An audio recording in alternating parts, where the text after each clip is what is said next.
Eh bien, bonjour à tous et bienvenue dans cette nouvelle webconf de l'UPV dont le thème est ce matin télétravail et cybersécurité. Alors, en période de crise sanitaire, les entreprises sont de plus en plus nombreuses à encourager leurs collaborateurs à télétravailler. Et en parallèle, il y a excusez-moi. Et en parallèle, donc il y a des menaces informatiques qui se sont multipliées. Depuis le premier confinement, de plus en plus de TPE-PME sont la cible de hackers. Les cyberattaques prennent la forme de ransomware, chevaux de Troie, phishing. Elles menacent la sécurité des systèmes d'information, des entreprises, alors parfois jusqu'à en menacer leur existence même. Donc les risques sont nombreux et variés. Il est donc impératif de se protéger contre ces pirates informatiques qui redoublent d'astuces pour s'introduire dans les entreprises et exploiter tout ce qui est à leur portée.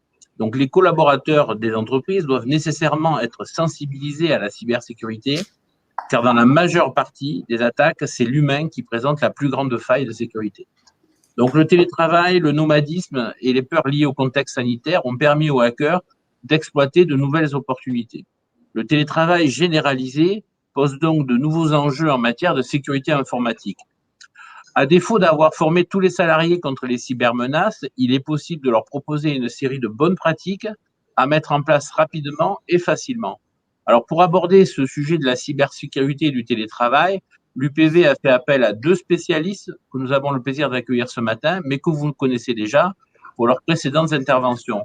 Le major Jean-Pierre Parsemar, de la Gendarmerie nationale, de la Brigade départementale de renseignement et d'investigation judiciaire du Var, section opérationnelle de lutte contre les cybermenaces, et Malik Daman, président de Phosphorus Technologies, spécialiste de la cybersécurité et de la conformité RGPD, et qui est membre du dispositif national de sensibilisation prévention du risque numérique mis en place par le gouvernement, qui présentera brièvement ce dispositif.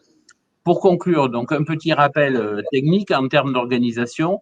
N'hésitez pas à poser vos questions en ligne qui seront transmises à nos intervenants via Philippe Lemaire qui s'occupera de la modération. Je vous souhaite à tous une très bonne webconférence et je passe la parole au major Jean-Pierre Passema. Merci beaucoup. Bonjour à tous. Donc aujourd'hui, nous allons vous présenter un petit peu tout ce qui concerne la cybersécurité autour du télétravail. Donc dans un premier temps, nous allons aborder les dispositions relatives générales au télétravail et ensuite nous partirons sur une partie de questions qui nous sont déjà parvenues et nous allons essayer d'être le plus interactif possible avec vous.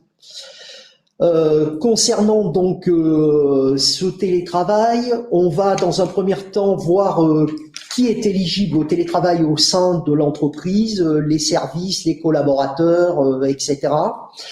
Ensuite, on va passer sur la mesure plus organisationnelle. Qu'est-ce que je dois prévoir? Comment je vais organiser la gouvernance autour du télétravail? On va parler également de tout ce qui concerne la formation des salariés. N'oublions pas qu'en matière de sécurité informatique, tout ne peut être lié aux différents processus et dispositifs techniques qui sont mis en place, mais également on doit prendre en compte l'acteur numéro un de l'outil informatique qui est quand même l'humain et gérer tout ce qui va autour de l'humain. Ensuite, on va voir les principales règles d'hygiène informatique.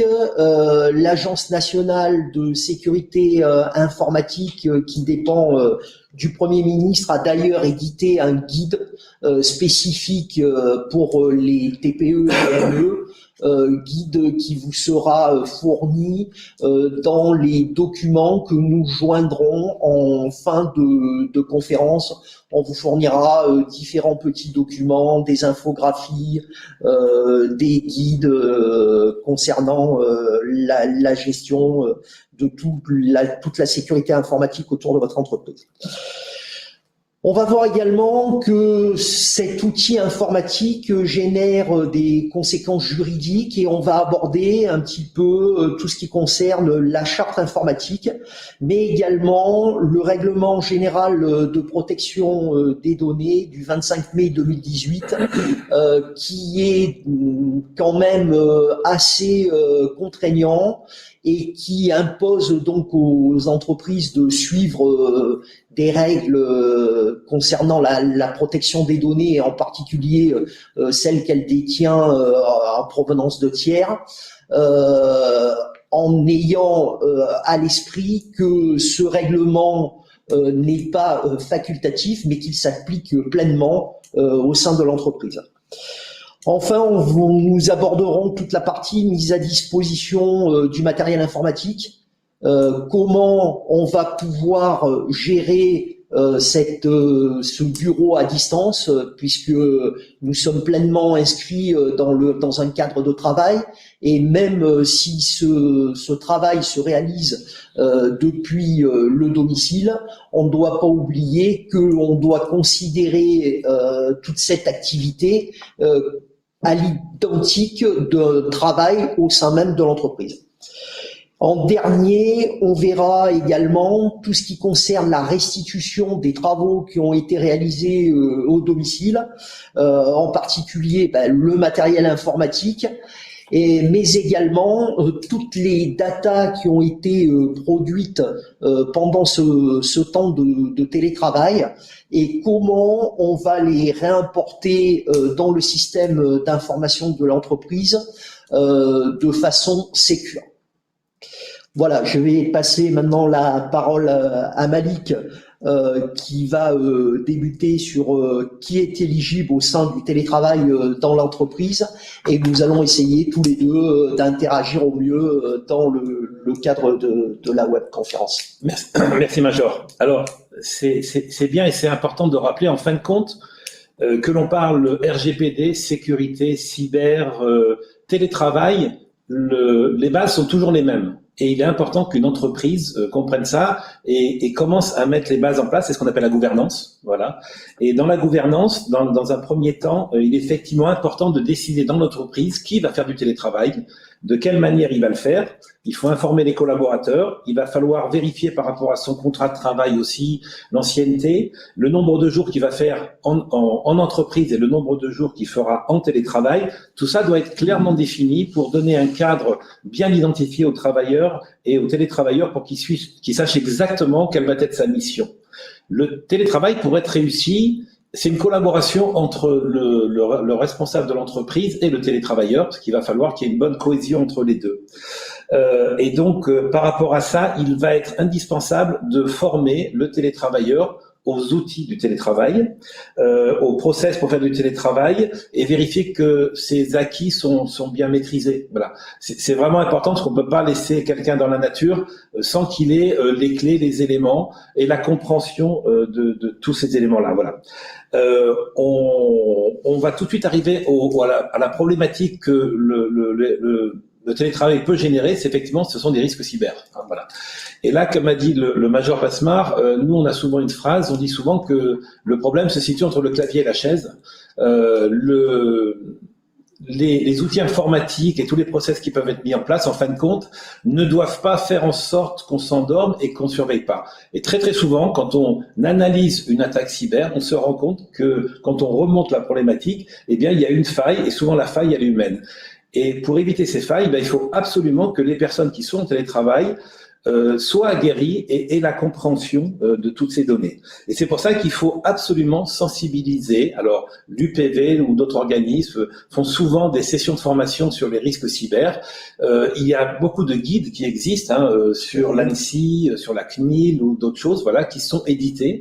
J'invite vraiment tout le monde à les télécharger et à les diffuser au sein de l'entreprise parce qu'elles vont permettre d'expliquer et de faire comprendre. On va voir tout à l'heure les différents risques qu'on peut avoir, tous les risques qu'on peut avoir, et c'est très très facile entre guillemets de se faire avoir pendant qu'on travaille, de cliquer sur un mauvais fichier, de faire la mauvaise action, et donc il est très important. Il y a un élément clé de tout ça. Cet élément clé s'appelle la charte informatique. Et j'invite toutes les entreprises vraiment à en faire une au sein de l'entreprise. Alors, quand on parle de charte informatique, je ne parle pas d'une charte informatique où on fait un copier-coller des bonnes pratiques qu'on donne. Alors ça, c'est déjà bien, c'est de la formation. Je parle vraiment d'une charte informatique où le responsable de l'entreprise, aidé de ses collaborateurs, va décider dans quel cadre l'entreprise doit travailler, quelles sont les bonnes règles, la bonne hygiène informatique, et va surtout le communiquer à ses collaborateurs. Voilà. Si on n'explique pas à un collaborateur que s'il trouve une clé USB par terre à l'entrée du parking quand il arrive au bureau, il faut pas qu'il la mette dans le PC, il n'a pas le droit de le faire parce qu'on ne sait pas d'où vient cette clé, naturellement la curiosité humaine fait qu'on va peut-être regarder ce qu'il y a dedans. Ben ça, il faut lui dire non, ça c'est interdit parce que on a des règles dans l'entreprise et il faut absolument ne pas le faire. Donc l'un des premiers piliers pour moi de la sécurité, qu'il soit dans le télétravail, qu'il soit dans le RGPD ou qu'il soit dans la cyber, ça va être de définir les règles de l'entreprise, voilà, et elles doivent être contraignantes et surtout liées à l'activité, c'est-à-dire qu'elle est remise à jour assez régulièrement. Tout à fait. On en parlait, Major. Donc effectivement, comme le disait Monsieur Daman, la première des choses, ne pas s'endormir en fait sur les dispositifs techniques qui peuvent être mis en place. Avoir un antivirus, avoir un firewall, ce sont des bases techniques qu'il est nécessaire de détenir. Mais par contre, vraiment pouvoir interagir, vraiment sensibiliser le salarié à ce que le risque va passer dans 80% des cas par lui. Que l'on prenne actuellement toute la campagne de ransomware qui paralyse une bonne partie, vous l'avez vu dans la presse, des entreprises, que ce soit les hôpitaux. On a encore ces jours-ci l'armateur Bourbon. On a eu également pas mal d'industries. Toutes ces problématiques de ransomware sont généralement liées à l'ouverture par un salarié d'une pièce jointe infectée qui va déclencher le processus de chiffrement de l'ordinateur. Donc, l'antivirus est là pour essayer de nous aider, c'est une assistance, l'informatique c'est un outil, mais la première des choses à avoir en tête, c'est comme on l'a indiqué, la gouvernance. Le chef d'entreprise doit régulièrement communiquer avec ses salariés, s'informer sur ce qui se passe en matière de cybercriminalité et vraiment investir le volet humain pour être sûr de pouvoir faire appliquer au mieux la protection générale de l'entreprise.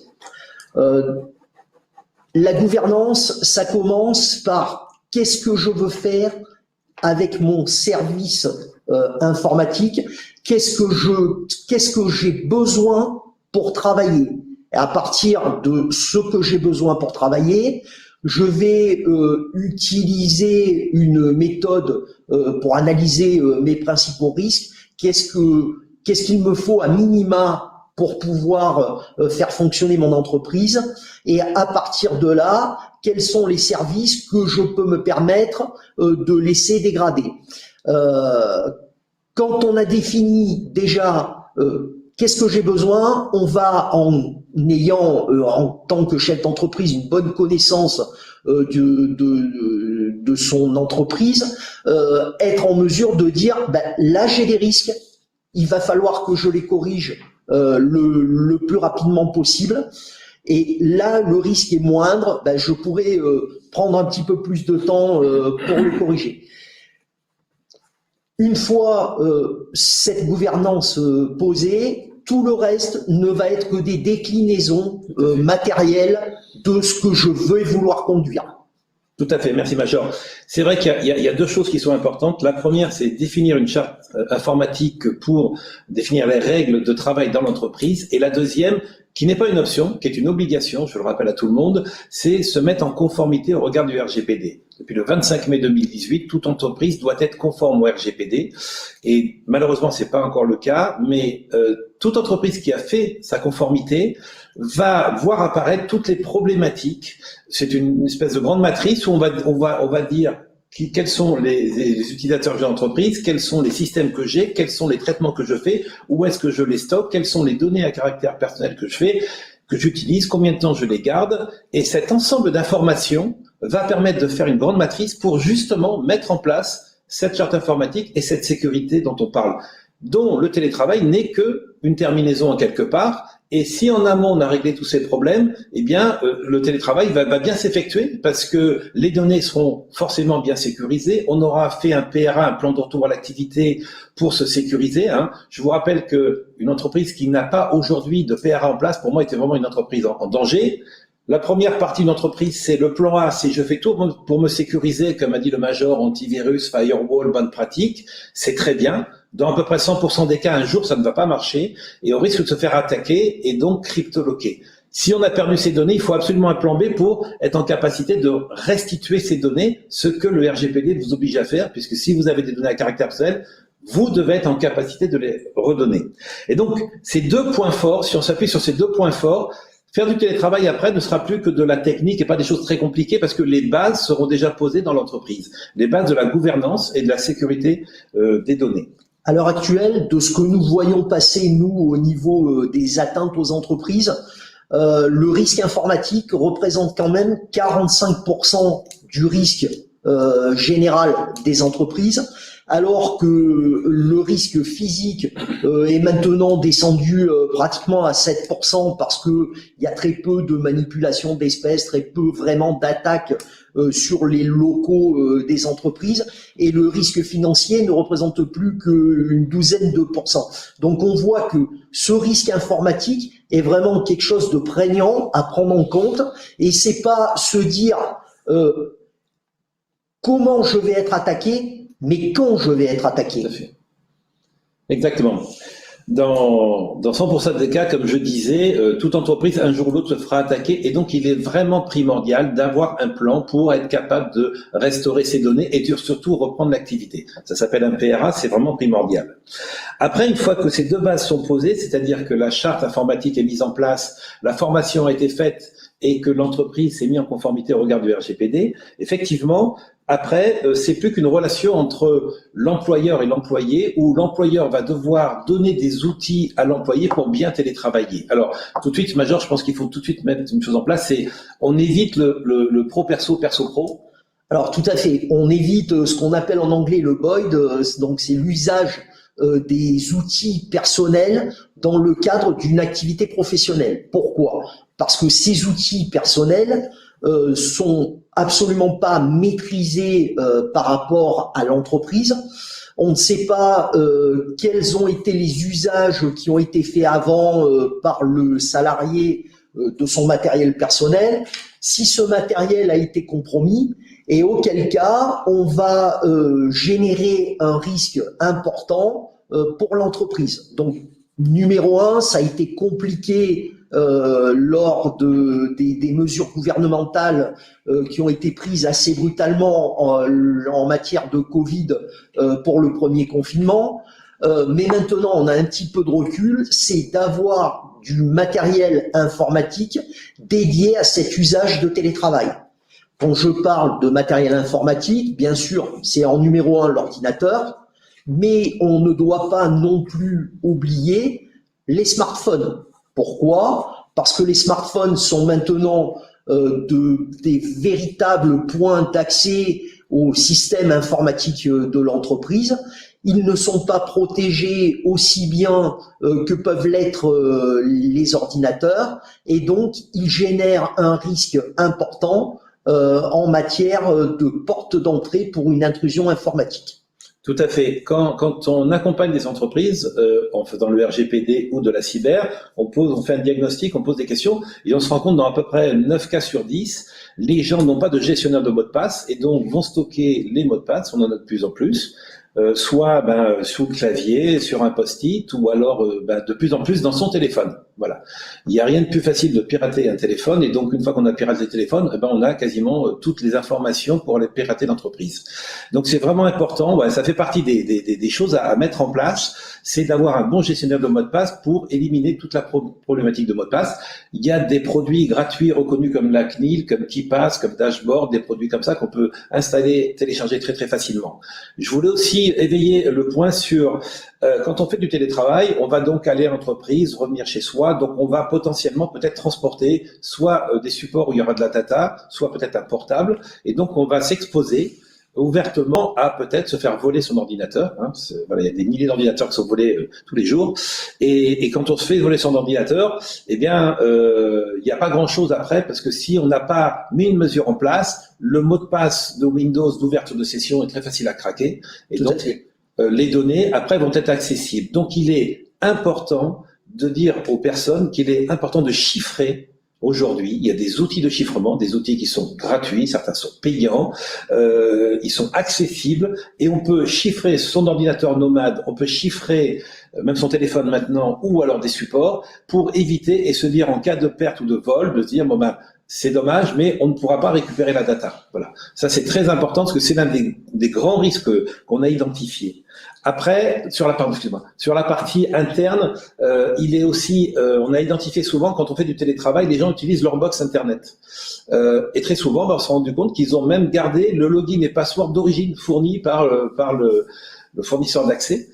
Donc ça, c'est vraiment quelque chose à proscrire. Il faut absolument avoir un vrai login, un vrai password, le plus complexe possible. Pareil, l'ANSSI a donné des règles de bonne conduite par rapport au mot de passe et a défini des standards, voilà, pour dire à partir de tant de caractères et de clés différentes, on peut avoir des mots de passe forts. À l'heure actuelle, on peut considérer qu'il faut au moins, au-delà de 8, mais plutôt aller vers 14 caractères en utilisant des caractères numériques, alphanumériques et des caractères spéciaux pour avoir un mot de passe ayant une certaine robustesse. On sait qu'avec la possibilité qu'offre maintenant de calcul qu'offrent les processeurs, un mot de passe simple sous Windows va résister une dizaine de minutes, voire même moins. Donc après, on a aussi d'autres procédés que l'utilisation du mot de passe, que peuvent être par exemple de l'authentification à double facteur, que peuvent être des dispositifs biométriques. Je rejoins également Malik sur sa vision de chiffrement, chiffrement des ordinateurs, mais chiffrement également de tous les petits supports que sont en particulier les clés USB qu'on a tendance à trimballer dans une poche, dans un cartable, etc. et qui, outre le fait de malveillance de se faire dérober sa clé, peut tout simplement être perdu et contenir à l'intérieur des données qui peuvent être stratégiques pour l'entreprise et qui peuvent fortement intéresser la concurrence ou des malveillants. Alors, on a parlé du chiffrement. Il y a aussi, au niveau de la box Internet, il y a le filtrage MAC qui peut être intéressant et qui va permettre de décider, de filtrer quels sont les appareils qui peuvent se connecter à la box Internet au sein de la maison pour être bien sûr qu'il n'y a pas d'autres appareils. Il y a aussi un point à mettre, c'est ce qu'on appelle le WPS. Vous savez, le WPS, c'est le petit bouton qu'on a sur les box Internet pour aller appairer un autre appareil. Voilà. Certaines box en sont équipées et au moment où on appuie, c'est une faille où effectivement un autre appareil, sans qu'on le sache, peut venir se connecter. Et donc, si on n'a pas besoin de ça, on peut effectivement le déconnecter. Petit focus juste sur ce que disait Malik, qui vient de vous parler d'un filtrage par adresse MAC. Alors, la différence entre un filtrage entre l'adresse IP et l'adresse MAC, l'adresse IP, c'est une suite de chiffres qui peuvent facilement être usurpés. L'adresse MAC, c'est l'adresse physique de la carte réseau de votre ordinateur. Donc, si vous filtrez par adresse MAC, vous allez déclarer des adresses physiques d'ordinateurs qui sont connues et donc vous aurez très peu de chances de pouvoir être hacké par un autre ordinateur qui ne serait pas connu de cette liste d'adresses MAC et qui voudrait rentrer sur la box. De là l'intérêt de ce filtrage particulier.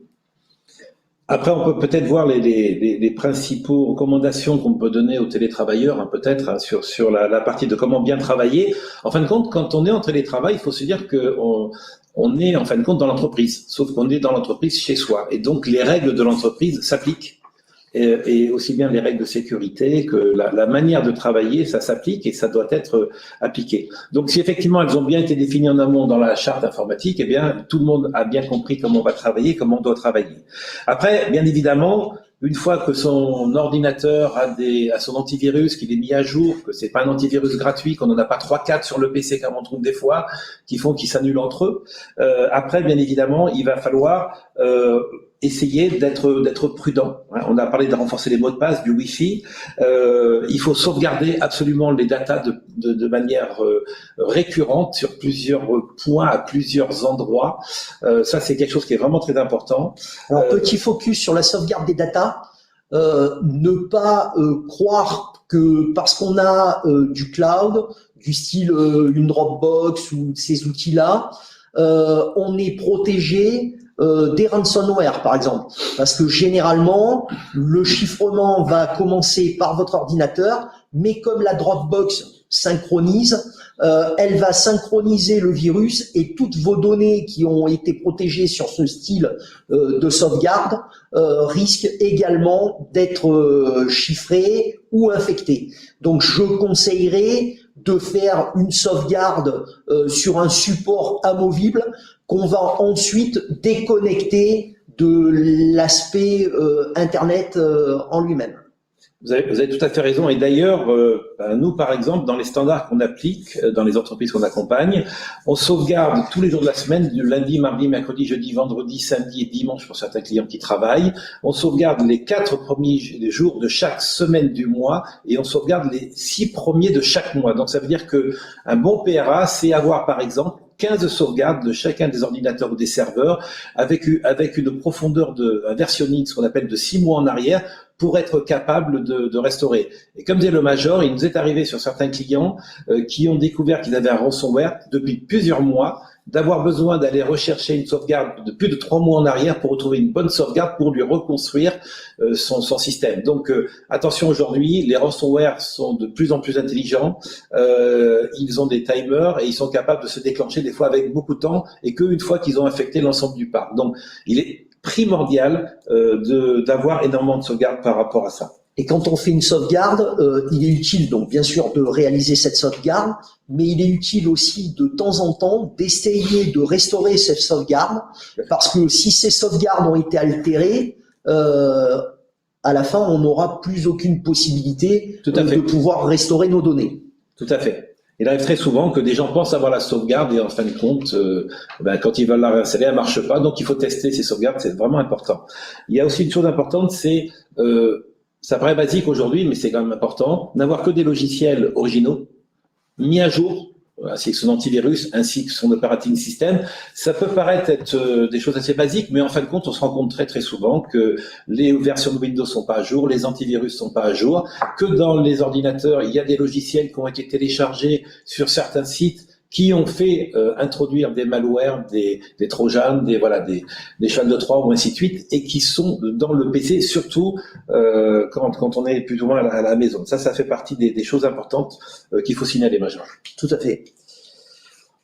Je vois qu'on arrive donc dans le timing. On va vous fournir, donc on vous a produit une petite infographie qui sera disponible sur le site de l'UPV, quelques documentations qui ont été réalisées également par Malik. Et des liens qui vous permettront d'accéder à toute une série de sites qui peuvent vous permettre d'approfondir un petit peu la thématique.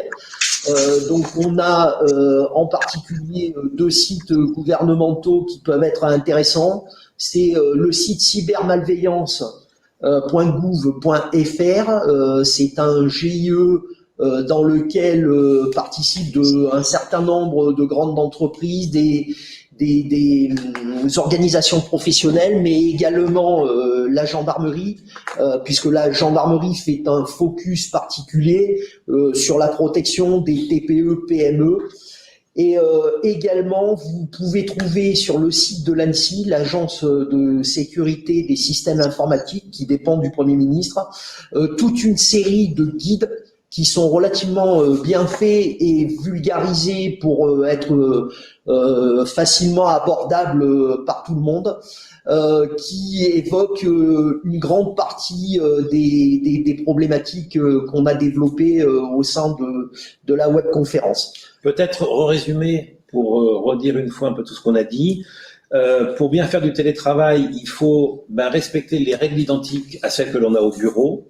Il faut s'assurer l'accès aux documents et séparer les différents usages. Il faut protéger les courriels, se méfier des sites inconnus, n'installez pas d'applications non officielles, chiffrez vos portables et vos supports, sauvegardez régulièrement, sécurisez votre box internet minimum WAP2 ou WAP3 bientôt, sensibilisez et formez votre personnel, utilisez des mots de passe forts et un gestionnaire de mots de passe si possible, et après, selon la communication qu'on a avec son entreprise, soit à être en VPN ou si on est en RDP, il faut être au moins en RDP avec 2 niveaux d'authentification pour se mettre de base. Je rajouterai à ce que vient d'évoquer Malik, quand vous êtes également à l'extérieur, privilégiez, si vous avez besoin d'accéder à l'Internet, la connexion de données à travers votre téléphone et la ligne de votre opérateur, plutôt qu'aller se connecter sur des Wi-Fi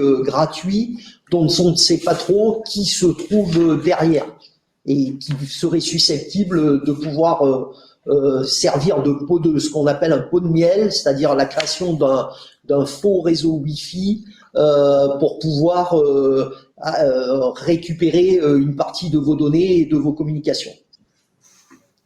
Voilà, je pense qu'on a fait le tour à peu près. Je pense qu'on a fait le tour. On va relaisser la main à Philippe, le maire, pour voir les questions principales qui ont été posées par les auditeurs. Merci pour votre intervention, à mon avis, très claire et précise. Alors, je vais essayer un peu de synthétiser les questions qu'il y a eu parce que vous y avez déjà apporté des réponses.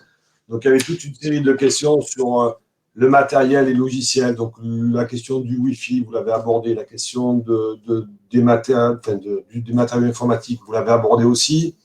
Il y avait la question aussi sur la responsabilité du dirigeant. Je pense que vous y avez répondu aussi à travers notamment la charte informatique qui est déployée par le dirigeant. Donc, il assure quand même la responsabilité. Il y avait des questions aussi sur… alors, une question intéressante. Vous avez parlé, bien détaillé, l'organisation du télétravail avec les différentes étapes. Il y a une question aussi qui vient sur le suivi du télétravail. Parce qu'une fois qu'on a mis en place, comment on le suit, comment est-ce qu'éventuellement on l'évalue.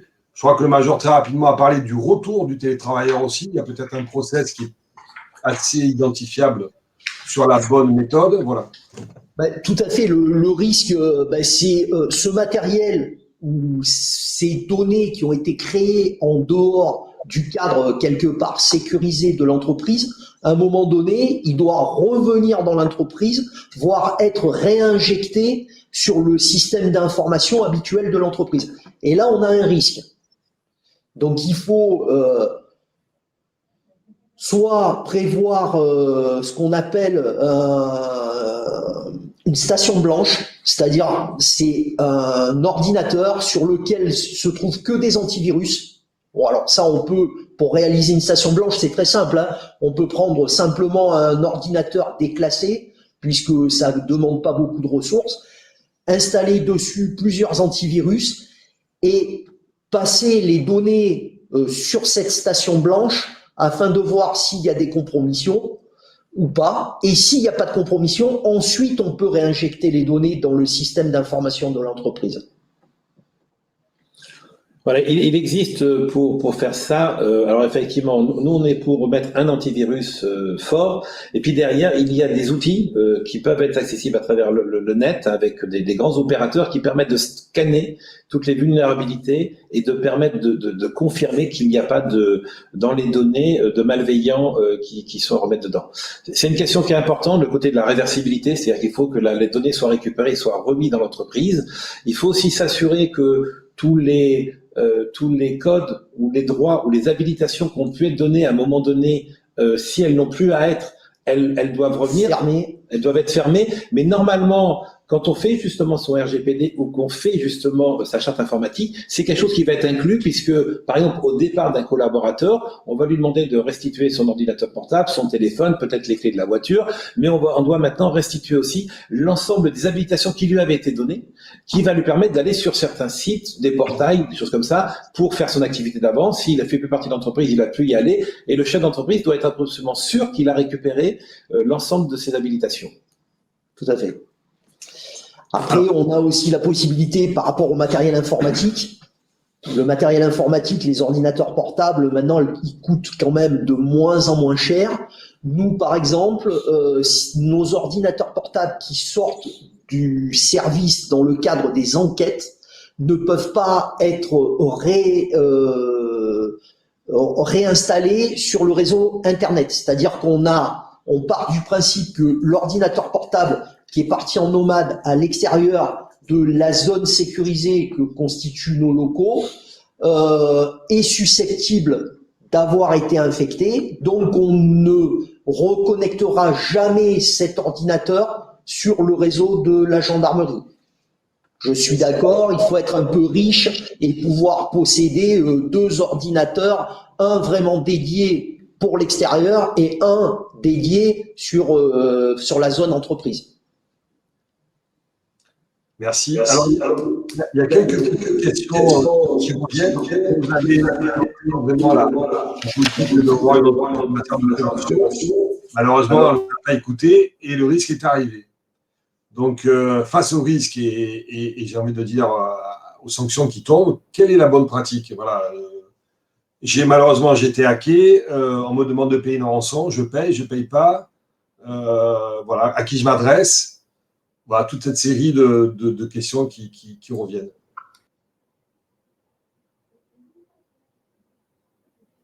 Alors, je crois qu'on a un problème, on a perdu l'intervenant. Donc, je vais être obligé de meubler. Donc, juste en attendant qu'on retrouve la connexion, sachez que les documents de présentation que M. Dornonard a parlé, on les retrouve sur le site de l'UPV. Voilà, il vient de revenir. Donc, on retrouve la documentation de l'ANSSI sur le site de l'UPV, de même que vous retrouverez les documents qu'on a évoqués. Rebonjour, messieurs.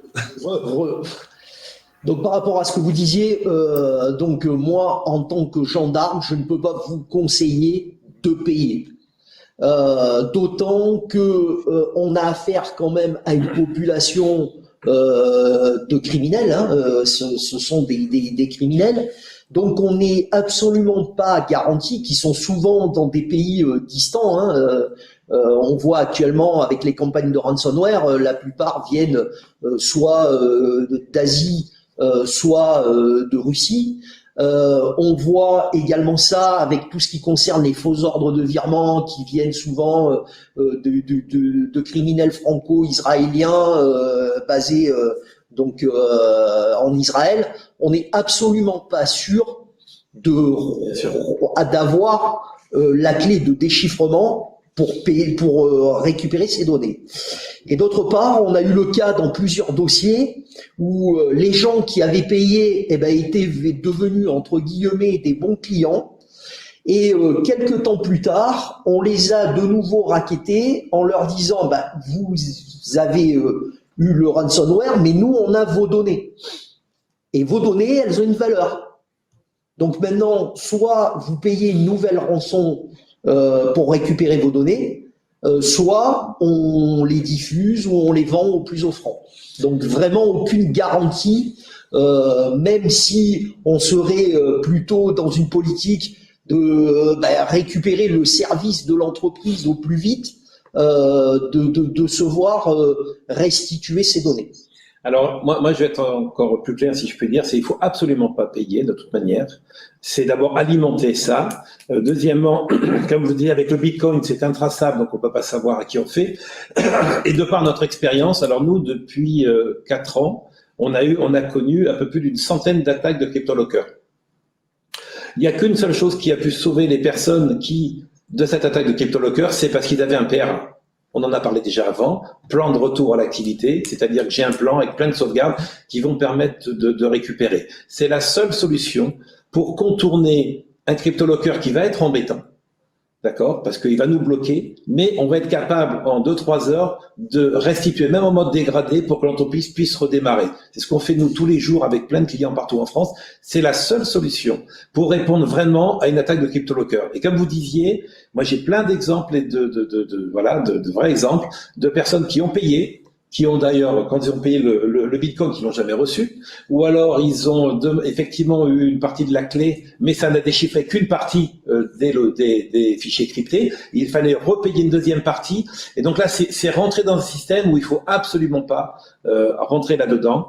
Il y a une autre chose que je voulais signaler. Donc, si on a été crypté et qu'on a eu des données qui ont été donc violées, il y a donc des données à caractère personnel, et je vous rappelle qu'avec le RGPD, vous avez l'obligation dans les 48 heures de prévenir la CNIL que vous avez connu ce type d'attaque, de déclarer quels sont les fichiers, de déclarer la volumétrie, et il y a tout un tas d'actions de mener par rapport à ça. Potentiellement, si les personnes ont effectivement d'avertir les personnes, ces clients, que leurs données ont été divulguées, pour que eux puissent faire une action derrière de prévention. Et si jamais c'est trop volumétrique et qu'on ne peut pas le faire à tous les clients ou qu'on n'a plus la base, eh bien c'est de le faire paraître à travers son site internet ou de manière le plus clair et le plus transparent pour donner. Et ça, c'est une obligation.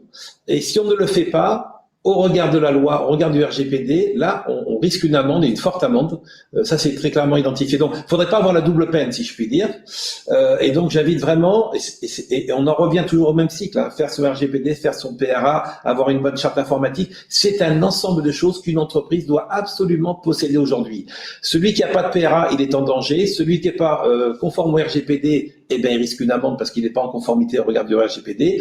Tout ça se tient. Tout ça a été fait. Tous ces systèmes ont été faits pour faire augmenter les entreprises en qualité, en performance. C'est pas si compliqué que ça. Il y a plein de gens qui peuvent les accompagner. Il y a plein d'organismes professionnels qui le font. J'invite vraiment les chefs d'entreprise à se pencher là-dessus.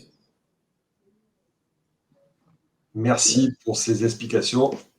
Écoutez, il n'y a plus de questions, donc on va conclure. Il me reste à vous remercier. Donc, merci. Merci. Jean Passeparts, merci Malik Daman. Rendez-vous le 29 avril pour une webconférence consacrée au bail commercial et les points essentiels à connaître. Je vous remercie. Bonne journée à tous. Au revoir. Bonne journée. Merci. Merci. Au revoir.